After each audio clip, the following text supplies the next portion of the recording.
बिस्मिल्लाहिर्रहमानिर्रहीम। अस्सलाम वालेकुम व्यूअर्स, कैसे हैं आप सब। आज मैं आपके लिए बहुत ही मज़ेदार, बहुत ही टेस्टी गाजर की खीर की रेसिपी लेकर आई हूँ।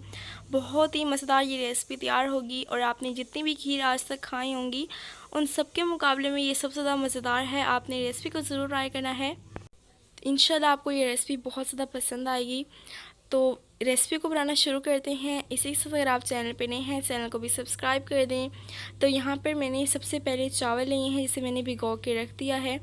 और ये देखिए, इसे मैंने अच्छी तरीके से भिगो के रख दिया था। और अब मैंने इसे अच्छी तरह से मसल कर इसके छोटे छोटे पीसेस कर देने हैं।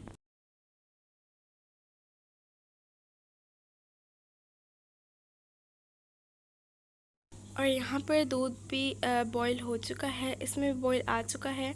अब मैं इसमें वही चावल ऐड कर दूँगी जिसे मैंने बहुत ही अच्छी तरीके से मसल लिया था।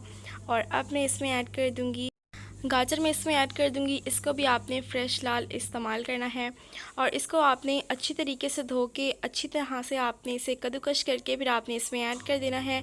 ये ऐड करने के बाद आपने इसे अच्छी तरीके से मिक्स कर लेना है और आपने 4 से 5 मिनट तक आपने लगातार चम्मच चलाते रहना है। तो यहाँ पर इसमें बबल्स बनना शुरू हो गए हैं और इसको मैंने अच्छी तरीके से पका भी लिया है। और अब मैं इसमें ऐड कर दूँगी हरी इलायची, जिसका मैंने मुँह खोल के इसमें ऐड कर दिया है। साथ ही साथ मैं इसमें कुछ ड्राई फ्रूट्स ऐड कर दूंगी। आपको जो भी पसंद हो आप इसमें ऐड कर दें। ये ऐड करने के बाद आपने इसे अच्छी तरह से दोबारा से मिक्स कर लेना है।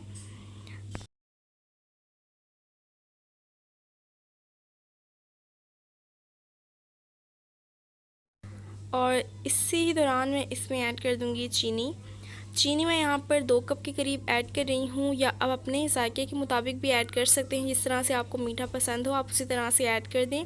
ऐड करने के बाद आपने इसे अच्छी तरह से मिक्स कर लेना है और आपने इसे अच्छी तरह से पका लेना है। चीनी यहाँ पर मेल्ट हो चुकी है, ये भी अच्छी तरह से पक चुका है। और अब मैं इसमें ऐड कर दूँगी वनीला एसेंस।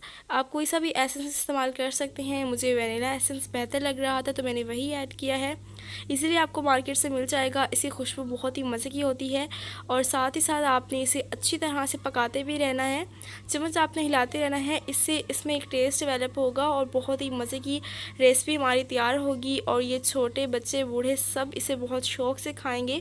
बहुत ही मज़े की हमारी गाजर की खीर तैयार होने वाली है। बस इतनी ही देर में ये तैयार भी हो चुकी है। अब मैं आपको इसकी फाइनल लुक दिखाती हूँ। ये देखिए व्यूअर्स, बहुत ही टेस्टी, बहुत ही मज़ेदार, बहुत ही खूबसूरत इसकी लुक आई है। और जितनी ये रेसिपी देखने में मज़े की लग रही है उससे कई गुना ज़्यादा ये खाने में मज़ेदार है। तो आपने रेसिपी को ज़रूर ट्राई करना है और फीडबैक भी ज़रूर देना है कि आपको ये रेसिपी कैसी लगी। तो अगर आपको आज की मेरी ये रेसिपी पसंद आई है तो मेरे चैनल को सब्सक्राइब करें, साथ बेल आइकन को भी प्रेस कर दें, ताकि इसी तरह की बहुत ही मज़ेदार सी वीडियोस, बहुत ही इजी रेसिपीज़ आप तक सबसे पहले पहुंच सकें। और आपने वीडियो को भी ज़रूर लाइक कर देना है। तो इसी तरह की नेक्स्ट मज़ेदार सी वीडियो में मिलते हैं, तब तक के लिए अल्लाह हाफिज़।